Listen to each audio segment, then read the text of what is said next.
E360 TV proudly presents Messages of Inspirational Stories TV show. Live streaming now to millions of devices around the world on Roku, Apple TV, Amazon Fire TV, Android TV, YouTube Live, Facebook live streaming. Our shows are available video on demand on these channels. And we broadcast daily, Monday through Friday at 4 p.m. Eastern Time on these channels. On Mondays, Expanding Your Business. Tuesdays, Finding Health Naturally.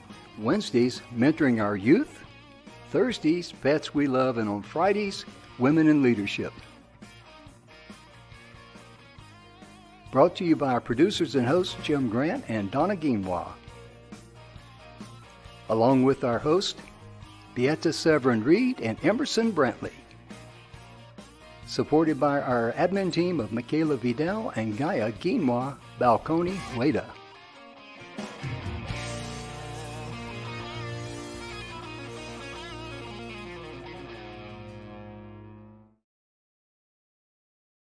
Ladies and gentlemen,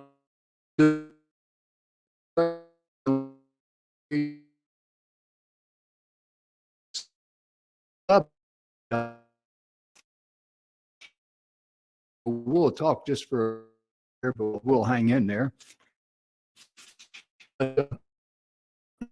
Just briefly about this, what's in it for you. Up there, and the book is available on Amazon, and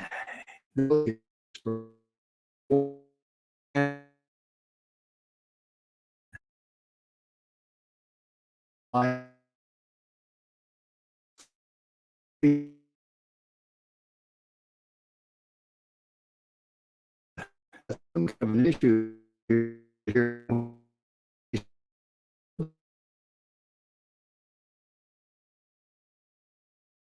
So that's the love.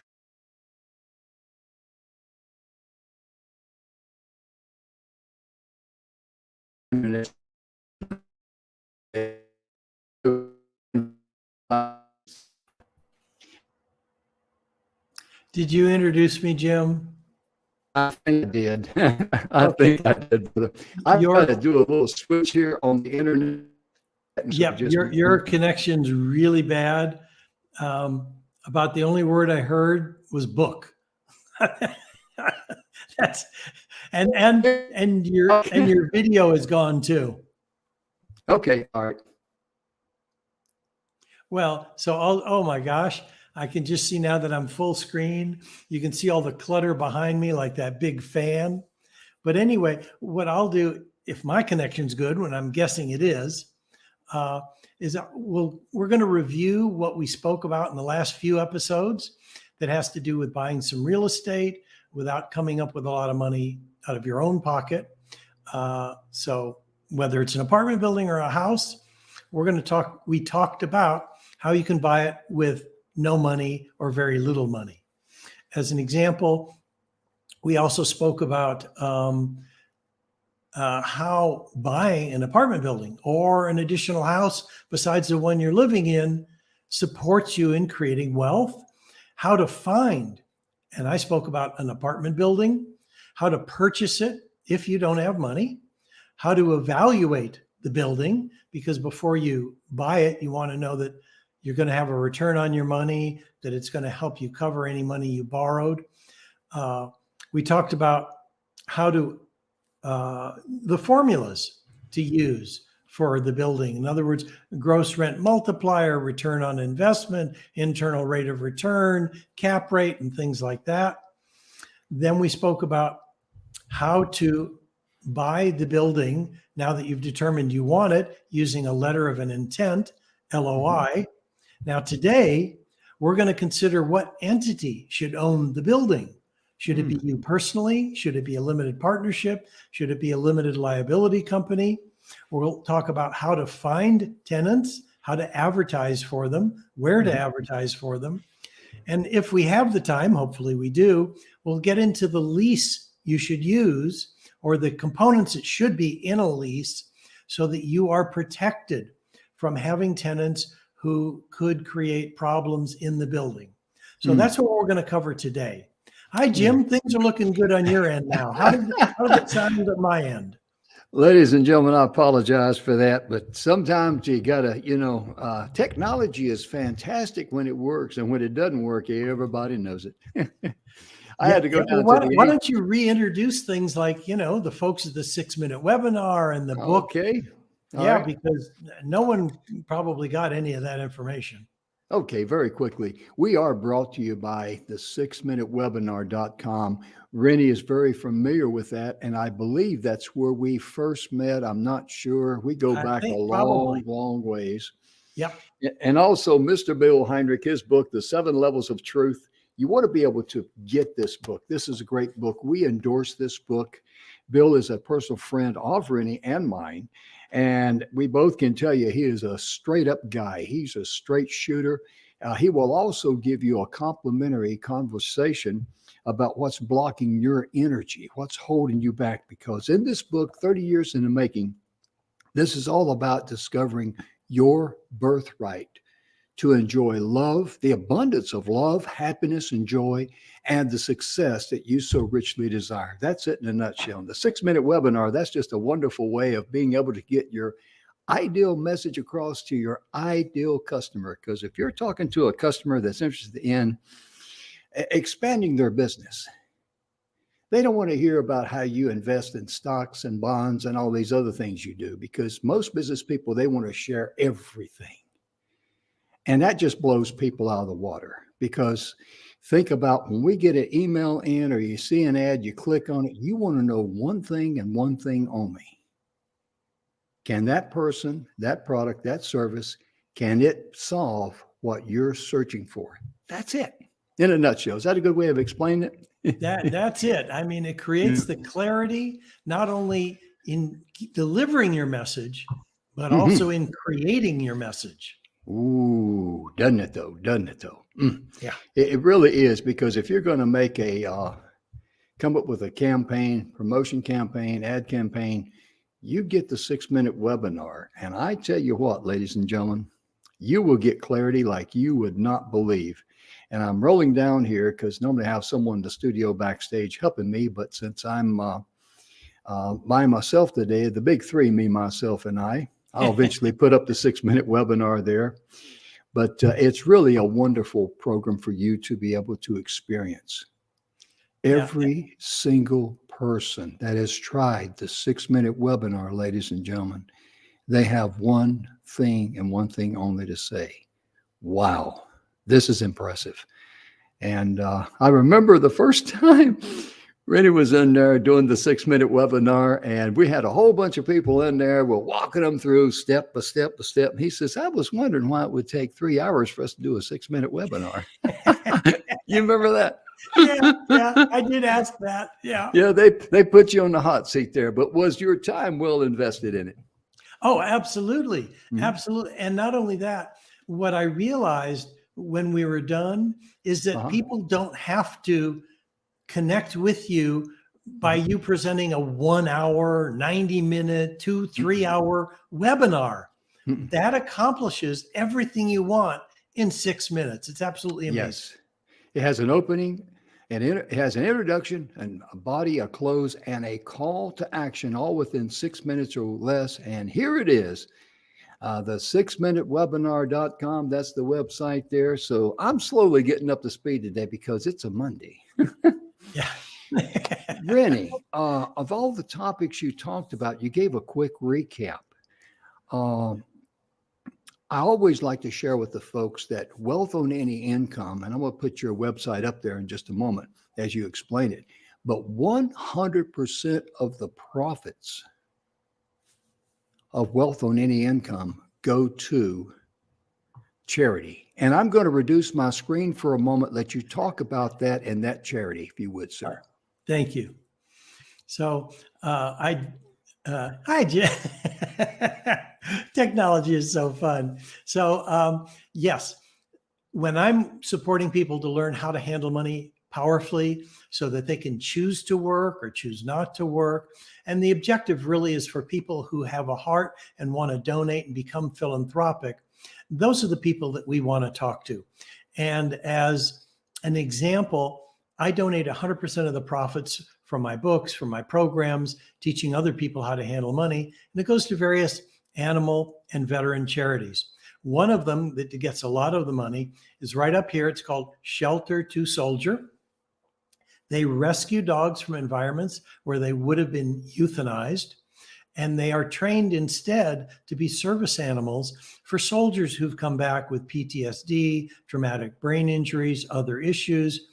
And our soldiers have been committing suicide at the rate of about 20 a day, or almost one an hour. But not one returning soldier who's gotten his service dog or her service dog has committed suicide. So they have a 100% success rate.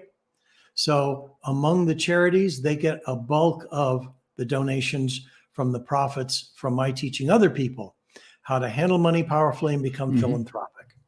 And if you'd like to visit their website, it's right there on the marquee, sheltertosoldier.org. And be sure and go to Rennie's website, wealthonanyincome.com. And don't tell me you can't afford it, because he said it could any income. Yeah. And actually, right at the top of the page on my Wealth on Any Income website is a link to a donate page for Shelter to Soldier, and talks about the charity right from my homepage. Yeah.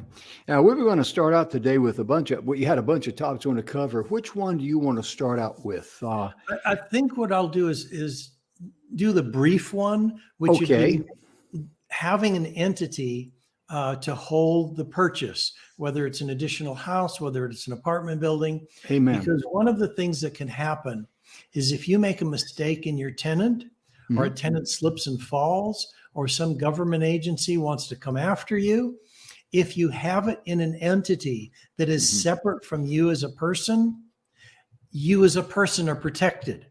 Yes. The entity, as an example, let's say you have 5 apartment buildings. Each one of them is in a separate entity, and something happens at one of them, and you're sued and it goes against you. It doesn't turn out to be in your favor, and you end up losing that building. It's really sad. However, you've only lost one building and not the other 4, and not the rest of your personal assets. That's smart. So that's the important part of having an entity. Yeah. So what are the possible entities? Well, if we're talking about the United States, we're talking about having a limited partnership where you have a general partner and limited partners. The limited partners who put up money, their exposure is limited to only the amount they put up and nothing beyond that. Yeah. If we're talking about a limited liability company, it's a separate entity. It's similar to a corporation. It pays its own taxes.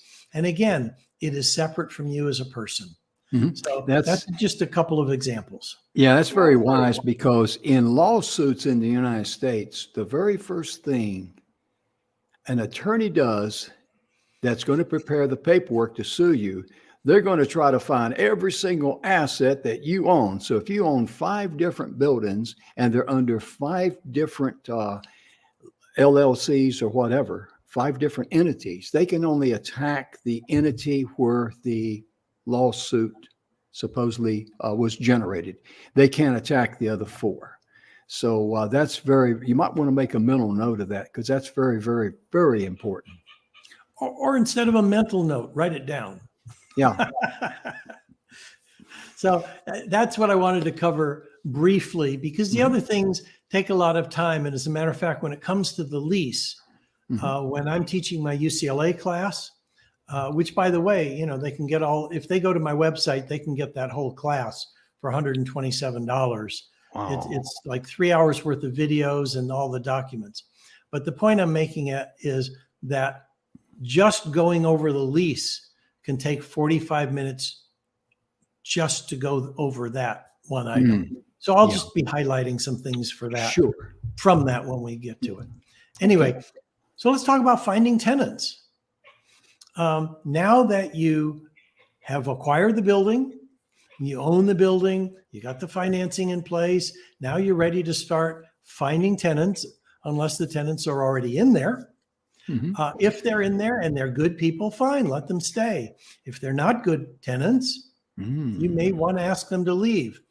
One of the things that I noticed in all of our properties is I like to have a match between who I'm renting to and who are the tenants that are already in the building. If I've got young professionals, I don't want to have an older retired couple. Nothing against an older retired couple, and I certainly can't discriminate. I mean, that's illegal. But the point is, they may not be comfortable with the young professionals in the building. Same thing in the reverse. If I have a building that has primarily seniors, I'm not going to really promote, or how do I phrase it? Encourage someone who's really young to be in the property, because they're not going to necessarily feel all that comfortable with a bunch of seniors. Yeah. And that is just a mass generalization. Yeah. Because so a tenant in a senior citizen environment, a tenant that's a member of he's a drummer in a rock band, may not be a real good candidate for that. Exactly. So that's what I'm getting at. Now, obviously, I can't discriminate. Right. But oftentimes when someone is saying, tell me about the other tenants in the building, I can't talk about their race or their religion or this, that, and the other, but I can talk in generalities to let them know whether they would feel comfortable or wouldn't feel comfortable. And then the decision is theirs. I'm not steering them to one thing or another. Yeah, because if you're a young person and majority of the tenants in there are senior citizens, you might say, well, I don't know if I really want to live there or not. I want to be around people that's more in my age group, and we have things in common, because older people and people in their 20s, I can say older people because I'm 74. In fact, we're both 74. When we're dyslexic, we're 47. But anyway. Yeah, I like that better. Yeah, there you go. And it has a nice ring to it. But, it's just where you just be honest with them and to say, our age group here is mainly aimed at senior citizens or young people or whatever. So therefore, that is an automatic decision process for them to make without you saying one word. Exactly. And that's playing it safe, isn't it? Exactly. And the tenants, I noticed the tenants in my buildings do get along well together. They support one another. They help one another. I have tenants who will give a key to their apartment to a neighbor in case they lock themselves out. There's a high level of trust. I don't have criminals. I don't have dope dealers or any of the rest of that in any of our properties. They all get along really well. Let me ask you a quick question. How big of a factor is the credit score with you? It's a significant factor, but it's not the be all and end all. And the reason for that is the book that I wrote, Wealth on Any Income, I studied credit issues deeply. I know how to read credit reports, and I know how to ask questions when I see the credit report to find out, is this a one-time situation? Did they have a bankruptcy because of health issues? Did they go through a divorce? Did their partner use credit cards and max them out and leave their partner who's trying to rent an apartment with the bills? I mean, there are all sorts of extenuating circumstances. So I look at that as well. And if someone has a poor credit, because they don't pay their bills on time, because they haven't figured out how to systematically pay their bills, that is a red flag for me. And if I want to take a risk with someone who has a low credit score, I can increase the security deposit that I'm requesting so that in the event something goes wrong, I have additional security. There you go. There you go. And is there any type of, can you charge, let's say if I come in and you're kind of concerned about me, and rather than charging first and last month, you may charge me an additional amount to put you in a comfort zone to where if I live up to what my track record has said that I am, you got a little bit of a cushion there. Is there any type of a legal thing there that you charge me more for my down down payment, my deposit, whatever, or not? Or yes, there are legal limitations, number one. But before I even describe them, I want to get back to something you said, which is so important. Okay. You said paying first and last month's rent when you move in. Mm-hmm. I never charge last month's rent when someone moves in. Now think about it this way. Let's say you move in and the rent's $1,000 a month. You're there for 10 years. You've had rent increases over the 10 years. And now let's say your rent is $1,400 a month. But I collected $1,000 for that last month when you give me notice you're planning to move. I just lost $400 because I collected last month's rent 10 years earlier. It's true. It's true. So I never do that. Thank you for asking. Yeah. Because if you say you collected last month's rent, well, if it doesn't matter what it is, you already got it. You got it out of day one. Yeah.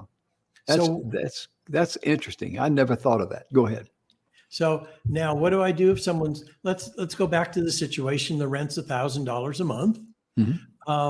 And typically I would charge about $1,000 a month as the security deposit.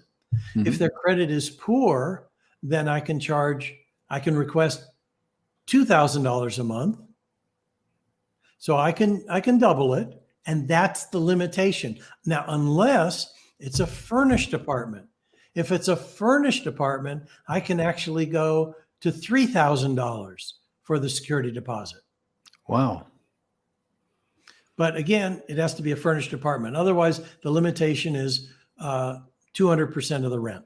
And I imagine that in itself, with people who are questionable or maybe have got a past that's not favorable, that would be automatically a deterrent that they can't get in there. Right, because if they haven't paid their bills well, they probably don't have the savings and can't come up with the security deposit that I'm willing to offer to them to Makes move sense. in. It makes sense. It sure does. It sure does.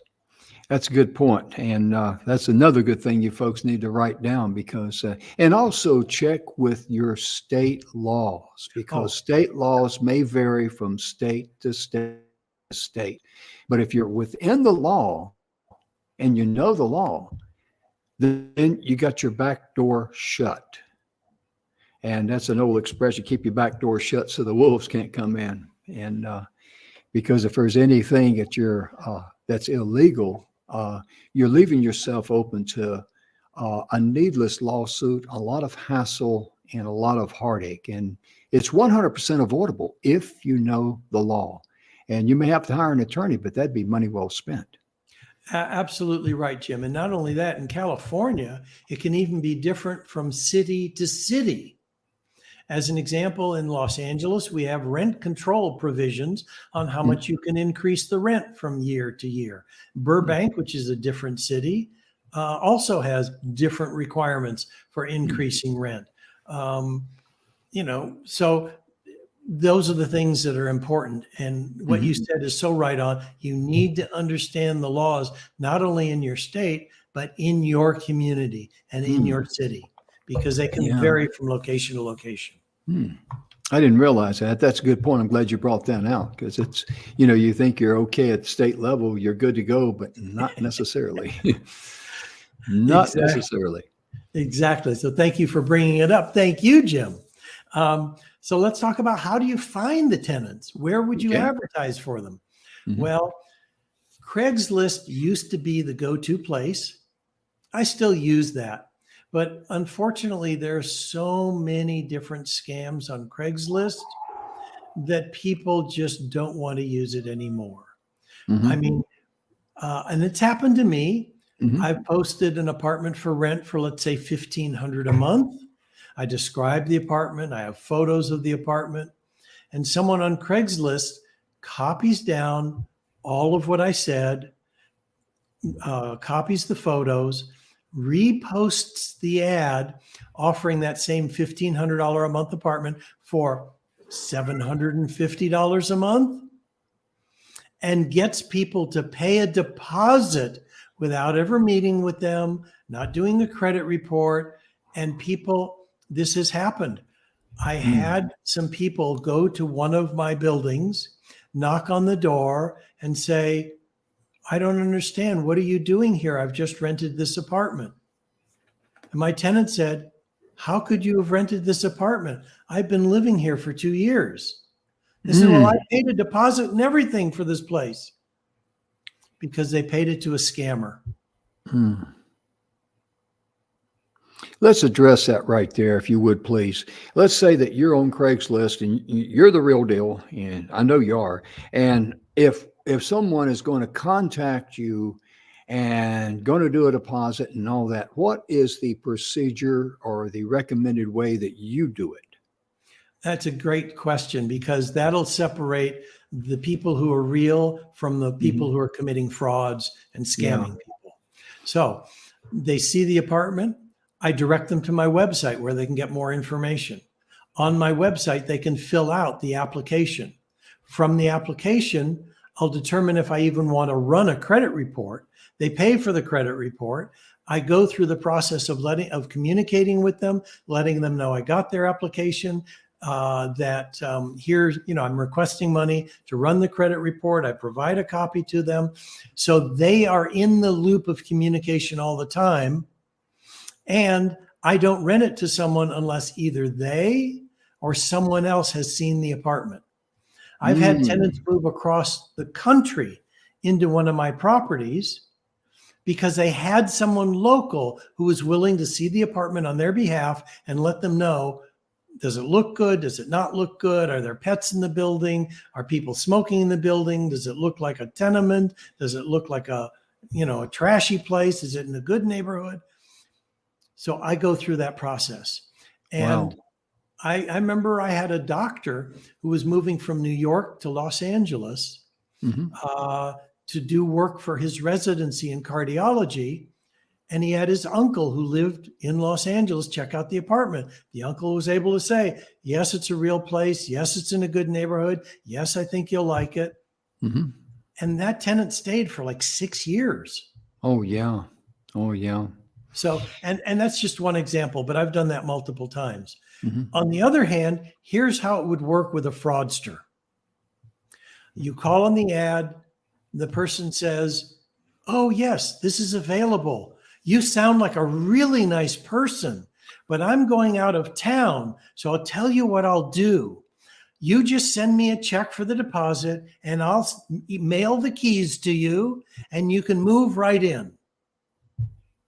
I believe in you. I trust in God. You sound nice. Jesus is my savior.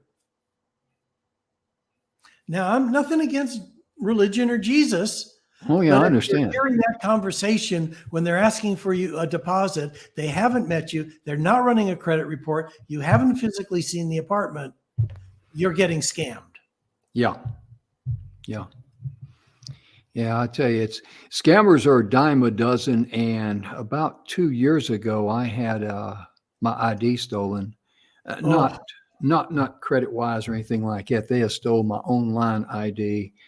And then the guy, I guess it was a guy, I don't know, he tried to blackmail me out of money, said he had some nude photos of me.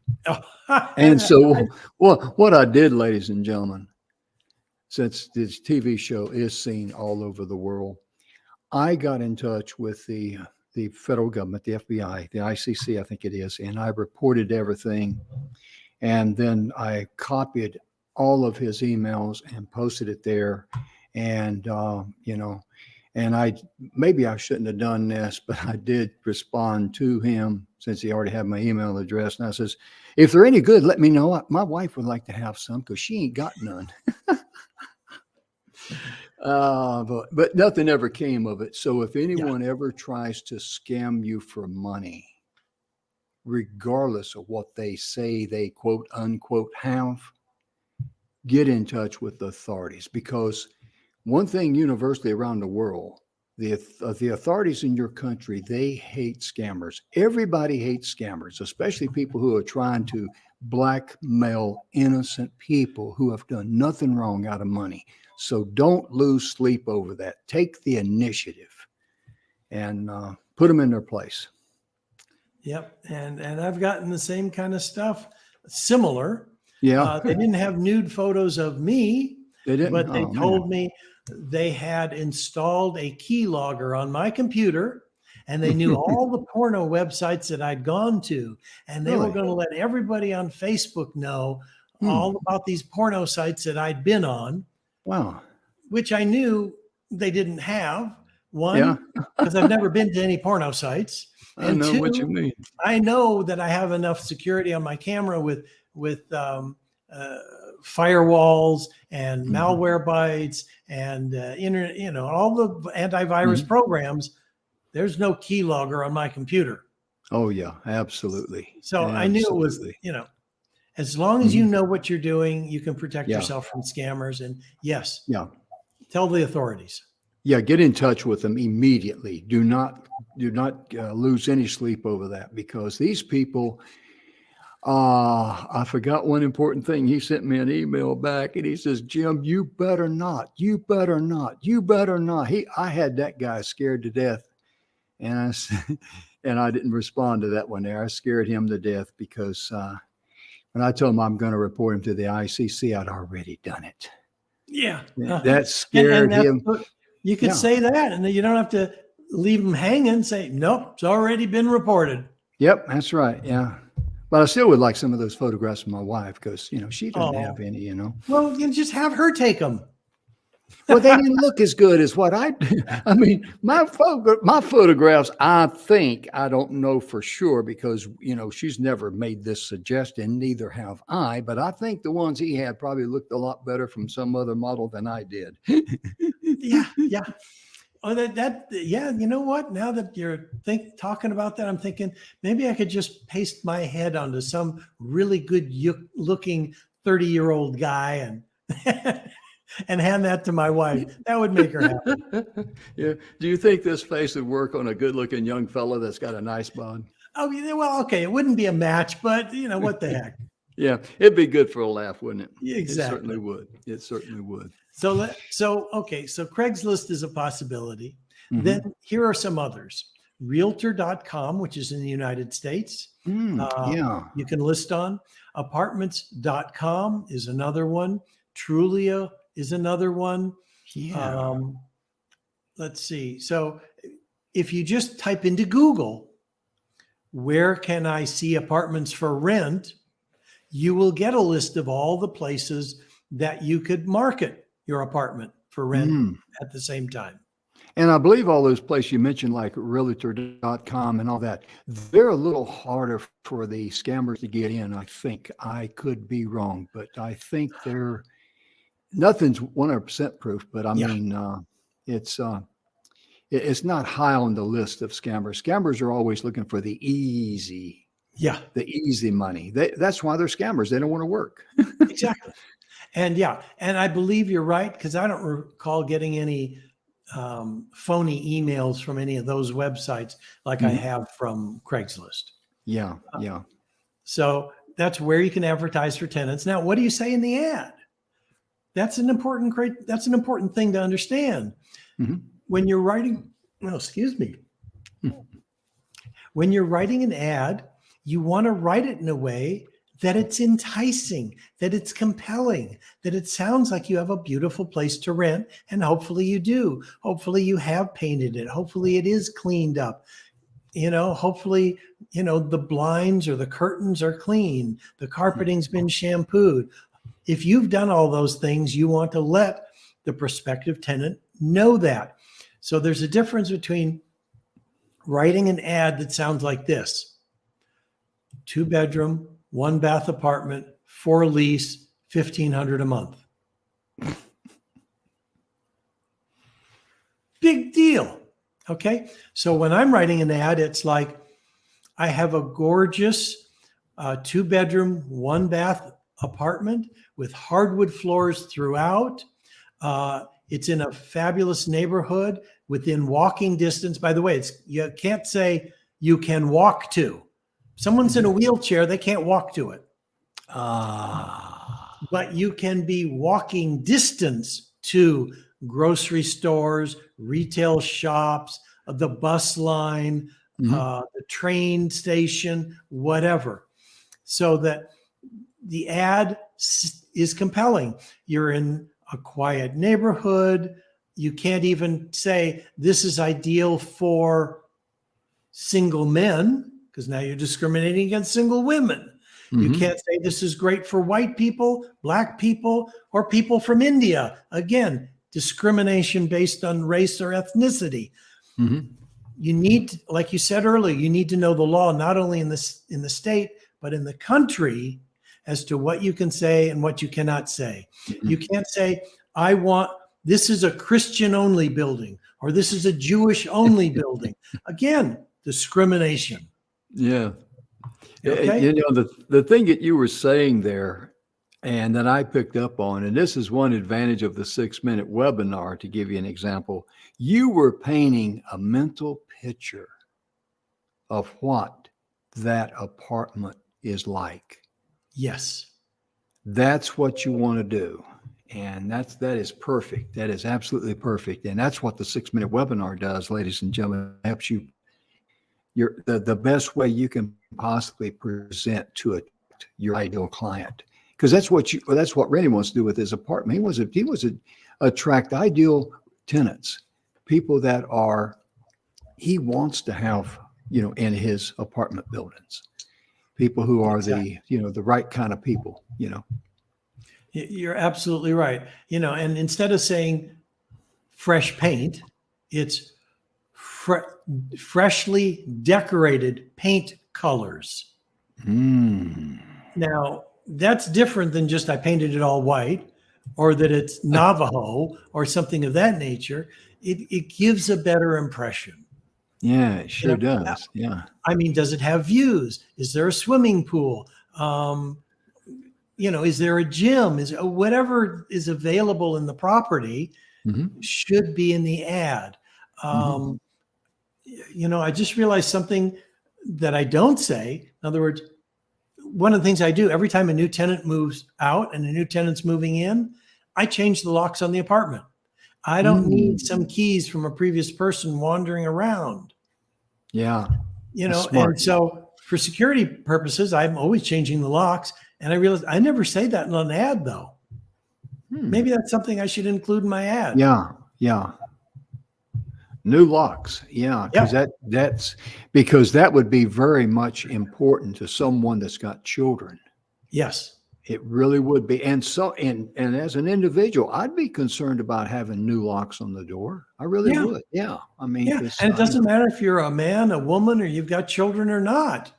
You don't want some strange person walking into your place because the old tenant still had the key and it works. And the old tenant might have had one or two too many, forgot where he lived. Now I got the key to the house. What are you doing in my bed? I know that this ain't my bed. Yeah, exactly. Exactly. Yeah. So you get to avoid those things. And new locks. And let's see. Now, I don't think I spoke about it, but it only takes 2 screws to take off an old lock, whether it's a deadbolt or a doorknob, and put on a new one. And they're inexpensive. You can buy a deadbolt and doorknob set for less than $20. So we're not talking about major investments here. And an individual doesn't have to hire a locksmith to do it at $150. Amen. Any person can do it if they know how to use a screwdriver. And it takes 15 minutes. A right-handed or a left-handed screwdriver? Either one. It doesn't make any difference. Oh, my goodness. I'm in a rare mood today, ladies and gentlemen. It all started with that internet connection goof up at the beginning. But anyway, I'm okay. It's important for us to have fun. Oh, yeah, absolutely. Because life's too short not to have fun. And I mentioned earlier about Bill Heinrich, his website, True Life Purpose Now. You can go there and he will give you a complimentary 30-minute consultation on finding out what's blocking your energy at no cost. And I can assure you, Bill will not put you on an email list to try to sell you this, that, or the other. It's simply complimentary. And now back to the show with Mr. Rennie Gabriel. Thank you. So the thing that protects the owner of the property beyond anything else, beyond the laws in the city or the state or whatever, is the lease that they put together. And the reason for that is the lease is your contractual agreement. It's the contract between two people, you as the landlord and the tenant. When the tenant signs that, they're saying, I am obligating myself to these things, like keeping the laundry room clean, not smoking in my apartment, paying rent on time, not walking my pet on a leash, whatever it is. And if they're violating the terms of that contract, you can have them removed. And in a lot of areas where they have rent control, there are two terms. One of them is called a no-fault eviction, and the other is just a straight eviction, which means no fault says they haven't violated any terms of the lease. You just want them to move because you don't like their hair color or whatever. Guess what? That's not legal in areas where no fault evictions have been blocked. Primarily, municipalities, states that have rent control ordinances include no fault eviction bans. So if you just want someone to move when their lease is up, too bad. You need to have a reason, like they're violating the terms of that lease contract. So when that contract is designed, when that lease is designed, you want to have all of the provisions in there that are important to you. If they have a pet, if they only have one pet, terrific. If they have two pets, that's not okay. If they're smoking and you have a no smoking provision, that's not okay. These are reasons you can evict them if they violate those terms. Let's say that I'm renting from you and my lease comes, my lease is getting ready to expire, maybe a month or two from now. And I go to you and I say, Rennie, I want to renew my lease. And you go, well, I've got someone coming in. Maybe you've got a brother or a family member or someone like that, or this young lady here, we want to talk about her a little bit too. Thank you. Kyla Thompson. And you want to bring her into that. You're not planning on renewing the lease with me. How would that work out legally and all? You would have to agree that you're willing to move. I might actually have to pay you something to move because you don't have to in a rent controlled environment or where I have no fault evictions in place. I remember years ago, many years ago, when I rented, and me and the landlord, we got along great, and he never said anything about renewing the lease. I didn't either, and I just kept paying, and it switched from a lease to a month to month. He was happy, I was happy, and there was, there was no ruffles or anything like that. How does that work, for example? That's exactly what I do. And the reason for that is, back when we had properties that were very strictly regulated under rent control provisions, I would only sign a 1-year lease to get started. And then in the terms of the lease, it said it automatically renews on a month-to-month provision with all of the same provisions staying in force. That gives both parties flexibility in case I get a job and I've got to go move across country. I'm not tied into a lease. Exactly. There's no penalty if you need to move. And the way that this was to our advantage in an environment where we had rent restrictions and limited rents or limited ability to raise rents, when the person moved out, I could bring the new unit, I could bring that vacant unit to the market rent, which I couldn't do unless they moved. And so I was always happy when tenants wanted to move out of a rent controlled apartment. Mm.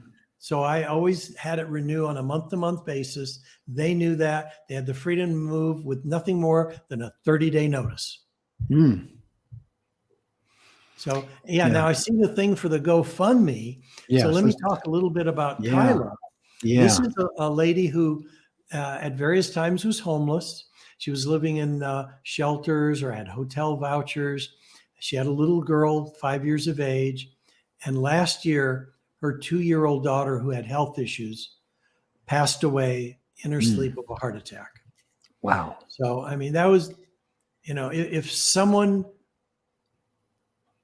can relate to what it's like to lose a child, I you could have. understand the trauma that Kyla was facing. This is a 25-year-old single mother.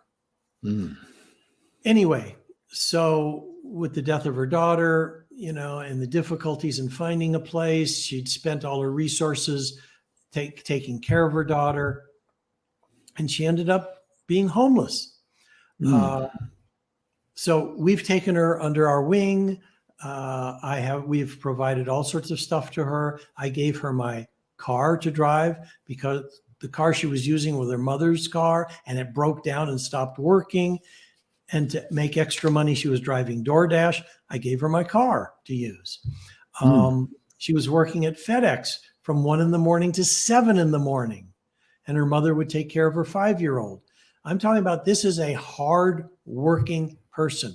She had graduated from culinary school. She is a smart person. Her maturity is so far beyond a 25-year-old because of the responsibilities she's had to take on. So my wife and I are just thrilled to be able to support her.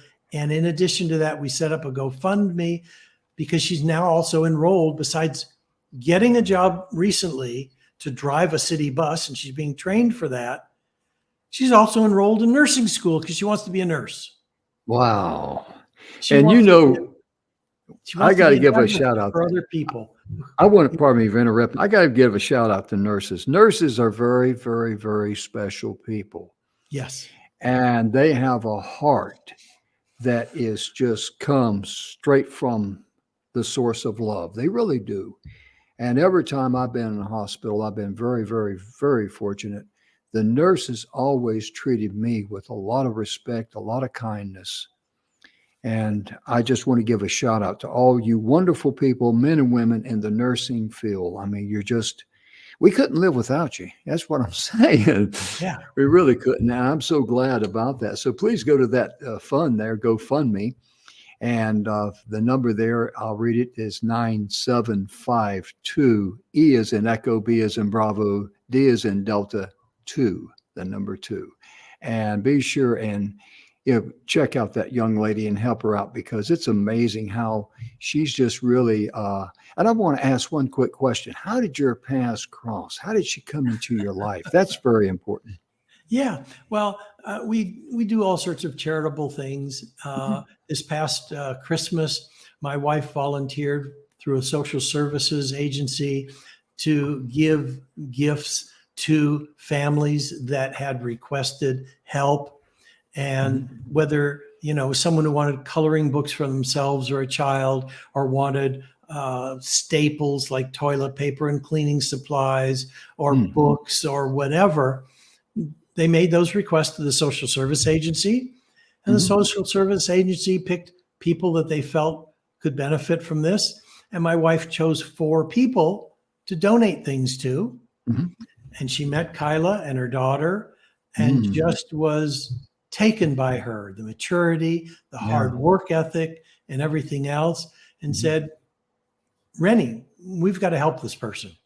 She's in a horrible situation and she doesn't deserve it. Her daughter is sunshine on 2 legs. This is a little girl. She was over the house the other night, and I'm sitting in the front room where my office is, and I hear the little girl saying, "Where's Mr. Rennie? Where's Mr. Rennie?" And I said, "I'm in here." She comes running in with her arms wide open to give me a hug. I mean, this little girl melts hearts. So it just, we are so blessed to be able to support her and her objectives in becoming a nurse so she can be an advocate for other people who have children with issues like her daughter who passed away had. Absolutely. And there's a tremendous lesson in there, because as you travel down the pathway of life, you're going to come in contact with people who is less fortunate than you. You may not have much, but you are in a position where you can help them a little. And if you do that, you're going to be blessed somewhere down the road. Blessings will come back to you. You're not going to be forgotten, that's for sure. So whenever someone comes in your life that you could help, a bona fide person that you can help that has a bona fide need, and you do it with a cheerful heart. That is the best medicine that you can take for that day. It's better than herbs, vitamins, and anything that makes you feel good. It just puts the icing on the cake of life, as I like to say. Yeah, and if you want to feel good and you donate to this GoFundMe, any amount is appreciated. Any amount at all. I mean, a thought. Yeah, $10 buys some groceries, $50 buys some clothing. I mean, any amount is really helpful. It supports her in her school studies. And, this is someone who needs a hand up, not a hand out. Right. That's a huge difference, because, we've had Emerson Brantley on, and Emerson has talked about this micro lending company. They lend out about $100, and they did it in third world countries. And the guys, I'm speaking about us men folk here, the guys, they would go spend it on, gambling or booze or whatever, hey, I just got some money, I'm gonna have a little fun. They gave that money to. In these third world countries, they would buy something, to make something, to sell something, and 97% of those loans got paid back, because they give them with the understanding, we'll loan you $100, you pay it back, and we'll loan you some more. So they have a vested interest in that. Plus, they don't get robbed of their dignity. Exactly. That's why hand up is so important, because we have a lot of handouts here in the United States, and it robs people who are dependent on their next meal from a handout. It robs them of their pride, their dignity, and they may not realize it, but it does. It destroys people. It truly does. It harms people. You're absolutely right. And that what you're talking about is, the old expression, give a man a fish, he'll eat for a day. Teach him how to fish, he'll eat for a lifetime. Amen. Yeah, that's what you're talking about, Jim. And that makes all the difference in the world. Yeah, because now they got integrity and respect for themselves. And that's neat. That's neat. I don't know if this is accurate, but, let's say $100 in a third world country can buy a goat. They could be milking a goat, selling the milk. They're now earning a living from selling goat milk for $100. I know of a charity I met a few years ago, and their charity is they deal with goats. And to poor people, they give them a female goat, a doe, and the milk, and the female that can be bred and have other kids, and they can have meat from the some of the kids there. That's like a buck that you can't get any milk from, and all he's going to do is you bend over, ram you in the But it enables a person to have pride, dignity, and be able to stand on their own. And that is one thing that you got to do all the way around when you're leasing an apartment. And we'll be back next week. We got some more stuff to talk about, don't we? Oh, absolutely. Because, I touched on a little bit of the lease and the concepts. And what we can do next week is go over actual provisions that I have in the lease. And I will do two things. One, I'll send you some information. You can make a few slides. Okay, great. Anyone who now, granted, this lease is only for Los Angeles, the state of California in the United States. It's got the concepts that you can take to your attorney to find out what's going to work in your area. Yeah, and so they can request it, and I'll email the lease I use out to them. Oh yeah, yeah. Because the principles will remain the same. The legal things and the local things that's legal. That's the methods and techniques that you'll have to make sure that you are in step with everything. But that's going to be great. I look forward to it. And our time is just about up. And I just want to, say to Rennie, thank you so much for this being on this series here. It's been very educational, and I know there's a lot of people out there who are benefiting from this. Be sure and share this information with others. You can go to our website, mytvshow.live. And if I find the thing here, I'll put it up there real quick because all of our shows are recorded and uploaded there. And I think I might have put it up here. I'm not real sure. Good help's hard to find. We're also on Facebook, and our website is mytvshow.live. That is the link that you need, and it'll take you directly to our blog website where all of our shows are there. And of course, you can find us on YouTube. But Rennie, on behalf of everyone out there in TV land, I want to thank you for volunteering your time, making this a great show, providing all of this wonderful information that you have. And I just want to say thank you to everybody out there. And Rennie, I'm just going to give you about 30 seconds to close the show, brother. Well, I got to thank you, Jim, for your insightful questions, because that makes a difference as well. It's just my pleasure to be on the show with you. I have a great time whenever we're together. And next week, you and I will provide more value. Amen. Thank you so much. And he's going to provide more value to our show. That's why I'm so grateful Rennie's here. Ladies and gentlemen, be sure and love yourself first, then you can love others. Most importantly, give yourself grace and forgive yourself when you make a mistake. And know one thing, you have a birthright to love yourself first, to love others, and enjoy the abundance and the jubilee of life. We'll see you next time. Bye-bye.